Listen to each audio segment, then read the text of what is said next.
welcome to Labour Lens. I am Sharon Ijason. On this week edition of the program, we will be focusing on the challenges local government workers are faced with as new leaders emerged following the 7th Quadrennial National Delegate Conference held in Lagos, Nigeria.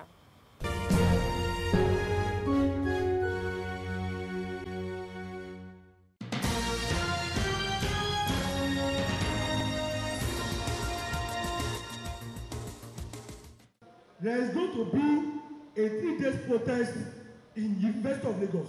Shortly after a congress, the Non-Academic Staff Union NASU and the Senior Staff Association of Nigeria Universities SANU announced commencement of a 3-day protest.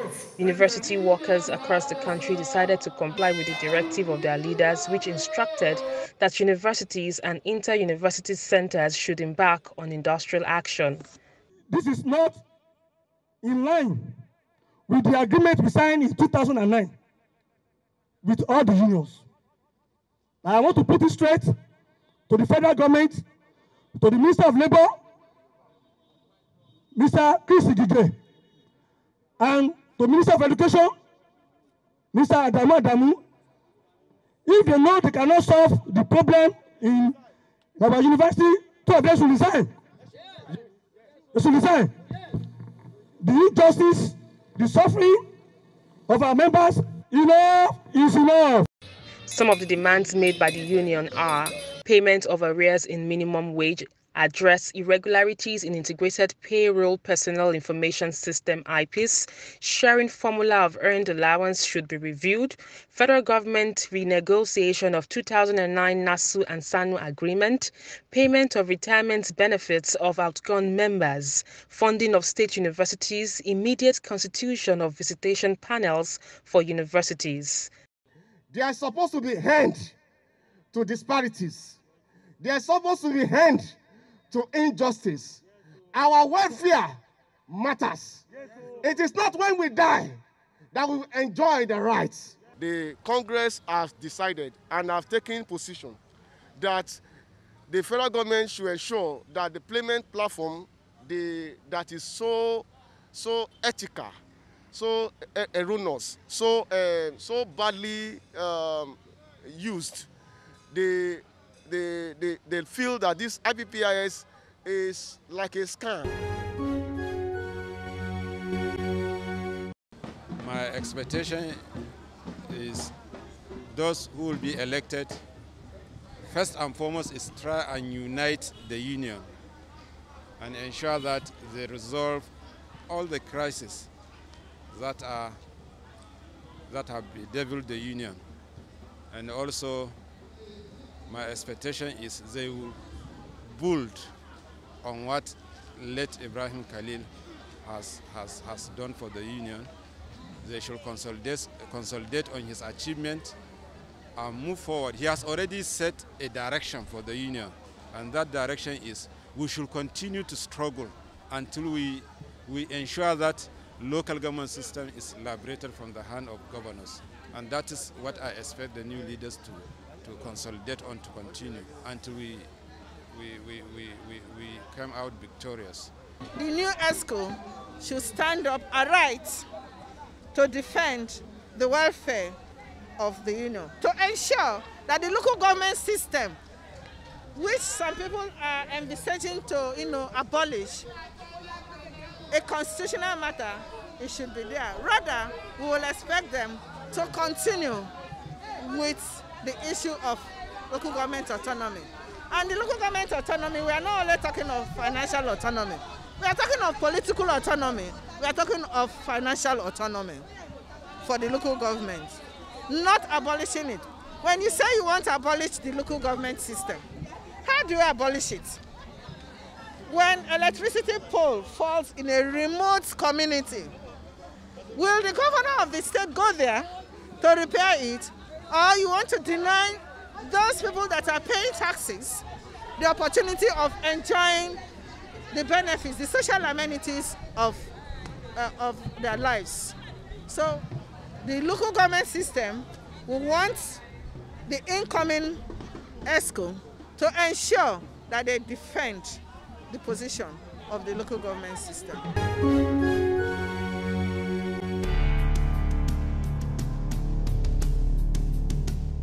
For the position of the head and the leader, the president, it was contested by 4 competent and gallant comrades. Apart from the man that stepped down, Olatunji Ayuba A. Ambali Akim scored a total of 207 votes. In view of this development, therefore, Ambali Akim Olatunji is hereby returned elected as the national president. The Nigerian Union of Local Government Employees (NULGE) has elected Akim Ambali as its national president to lead the council workers for the next 4 years. At the election, delegates from across the country converged in Lagos to vote for candidates of their choice.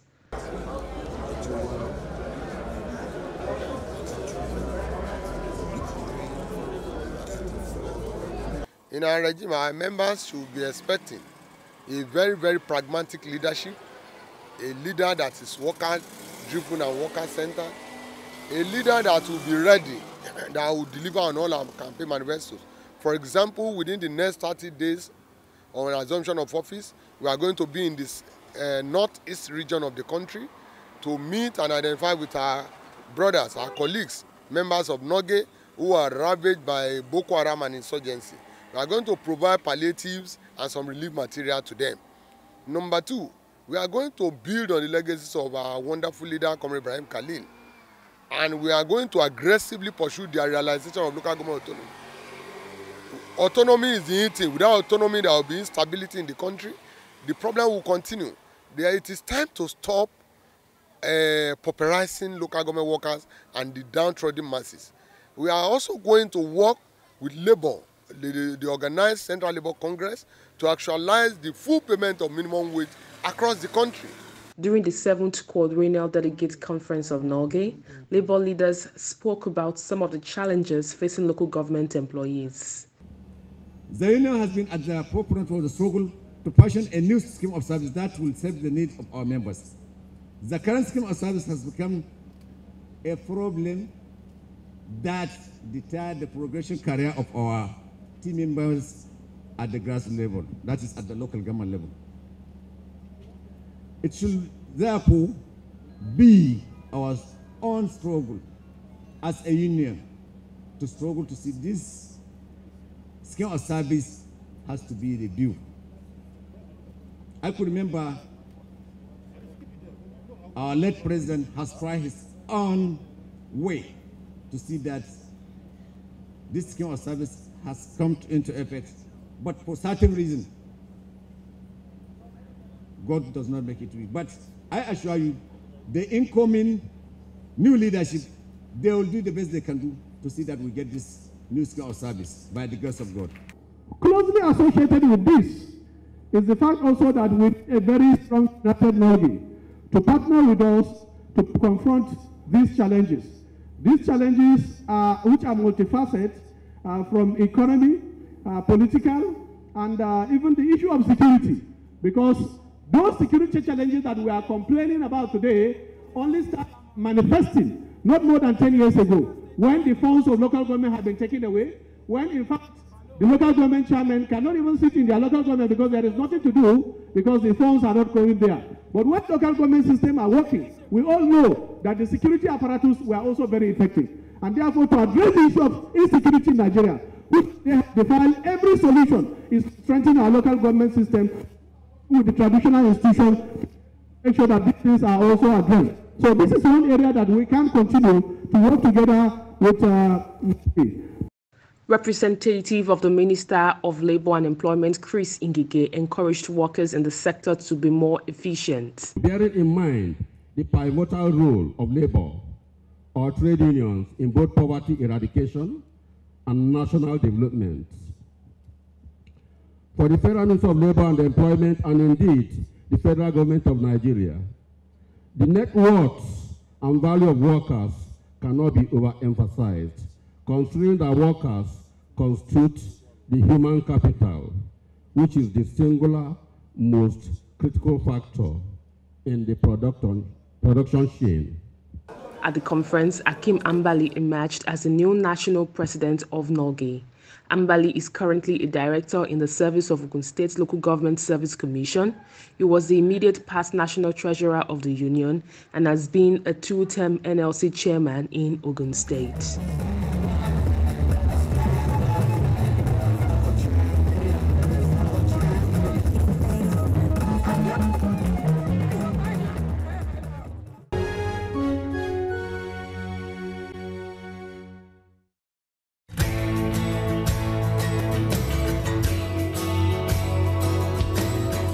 On the profile interview segment this week, I will be speaking with Dr. Wali Doho. He tells me effective use of local government employees is essential to national development.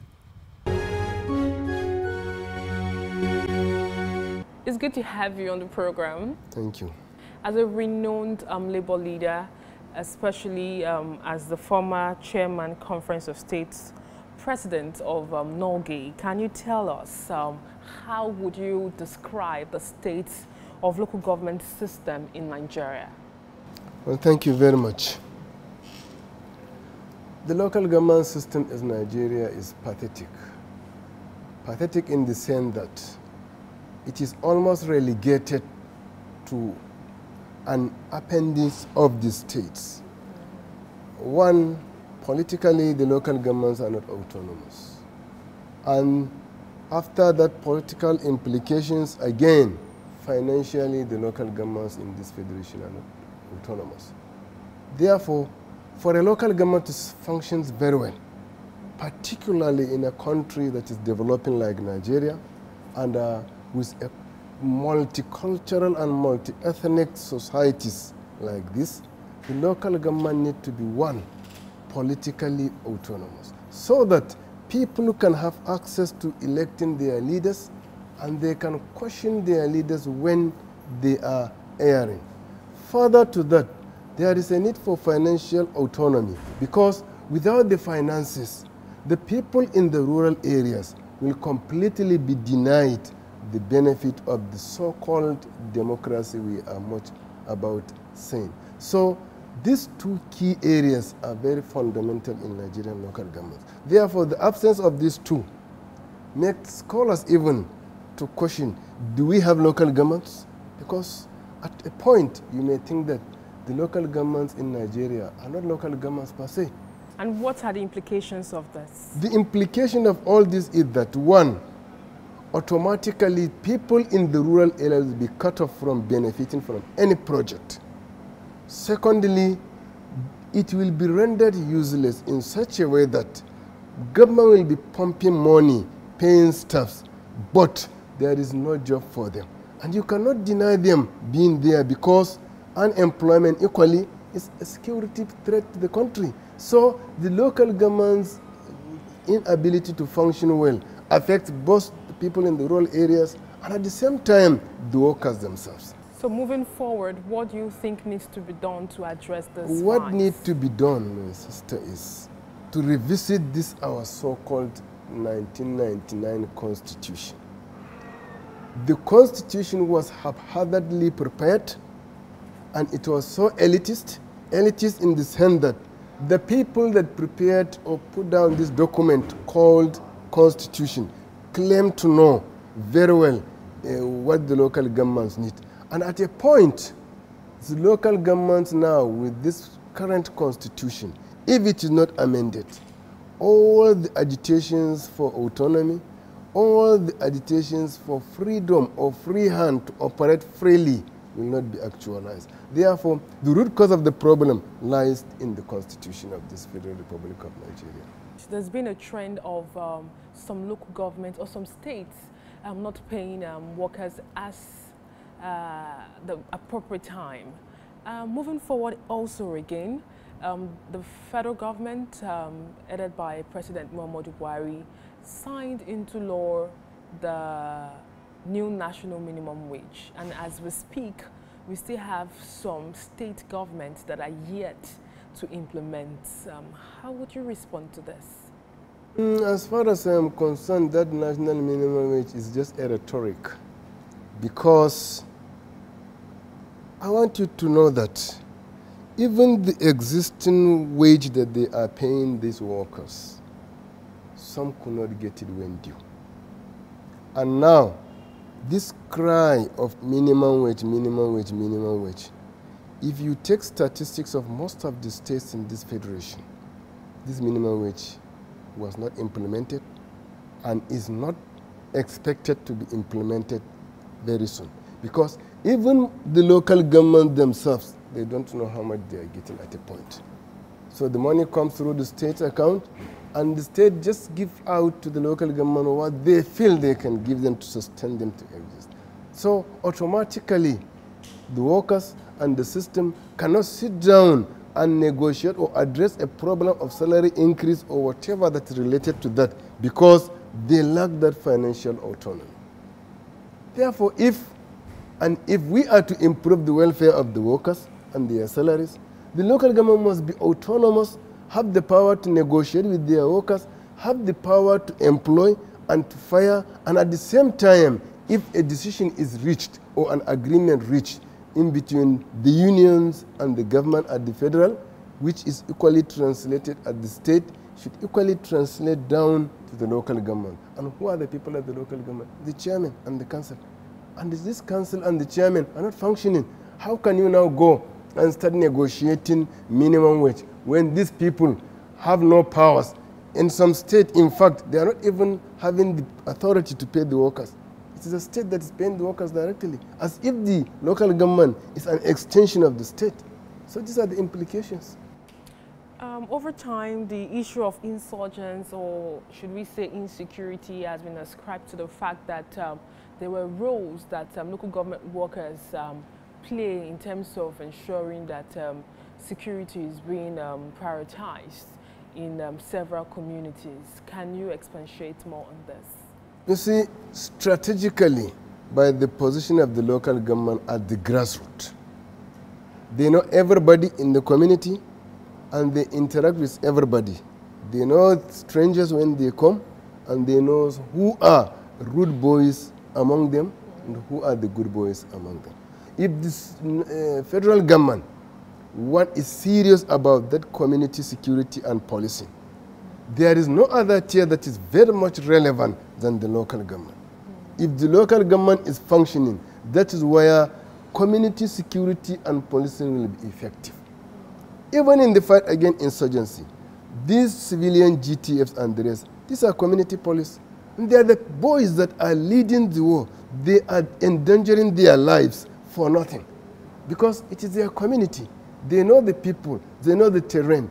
But in a situation where you subject the tier to a position of comatose, automatically there is nothing this government at that tier will do to assist this type of people who are volunteering and are willing to come in and assist in the security services of the area.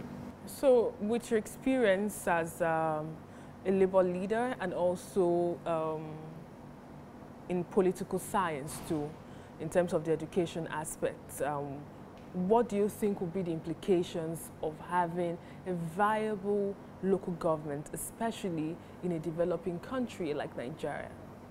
The positive implication is, one, there may be a spread of development. Instead of concentrating development in the urban centers, it will spread to the rural areas. That is one. Secondly, rural-urban drift will come down.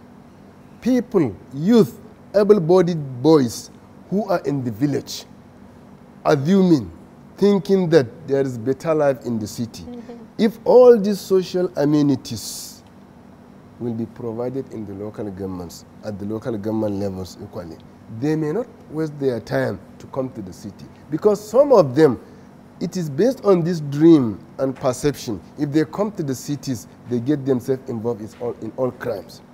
So the other negative implication is that these governors who enjoy local government money may not have it. Provided the local governments are autonomous, they may not have the money. And I'm betting you, some state without local government fund, they cannot pay salaries. All the projects they engage and so forth, mostly are local government funds. So by implication, that is the other negative aspect for the people that are against autonomous local government. The federal government at one point or another has announced the 774,000 jobs for unemployed youth. As an experienced labor leader, do you think it's the right step in the right direction? Most of the policies of federal government, this government in particular, are not addressing the problems of the society. You see, these jobs they are claiming to create 777 jobs. If you look at Nigerian youth, by our population, if you look at the strata of youth in Nigeria, there are many. Essentially, what our youth needs, one, economy of the country needs to be improved so that they may have something doing.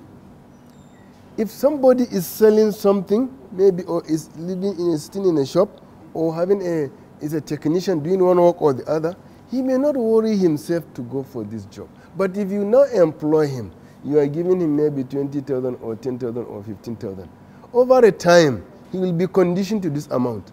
And once he is conditioned to this amount, it cannot cut off for him again. And he don't know anything except the salary you are paying him. So while I am in support of job creation for our youth, I want the federal government to be serious when it comes to these areas.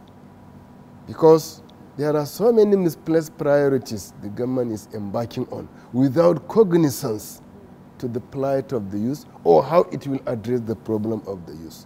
As far as Nigerian youth is concerned, Nigerian youth are hard workers. But unfortunately, the psychology, our thinking, our perception of government work is what is making all our youth so restive.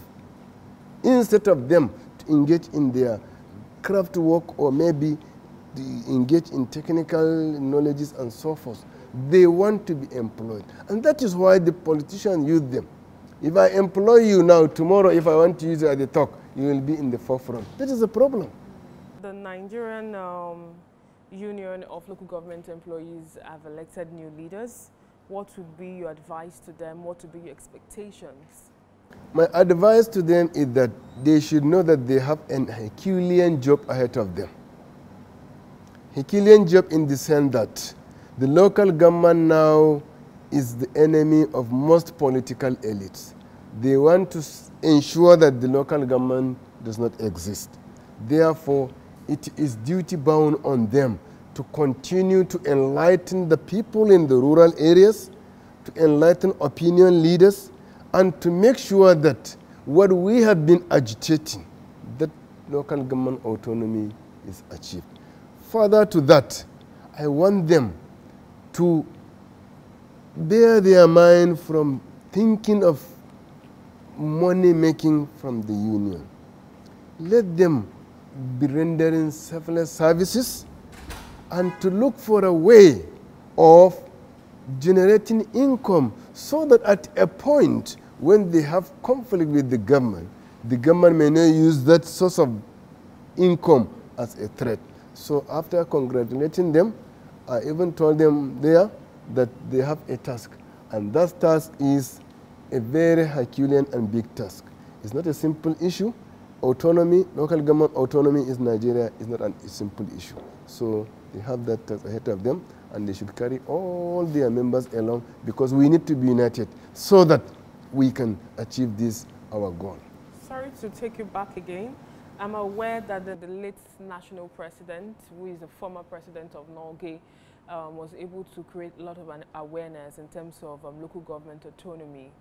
At what point do you think these new elected members, what more do you think they need to do to ensure that apart from this awareness, it's implemented at various states levels? Well, thank you. May his soul rest in peace. The late national president, Ibrahim Khalil, he did very well. Because at a point, myself and 5 of my colleagues from the academia, we were their consultants. We organized all this mobilization because if you are fighting for somebody's interest, first you must ensure that that person you are fighting for knows that you are fighting for him. So at that stage, all nooks and crannies of Nigerians have understood that yes, there is a need for local government autonomy.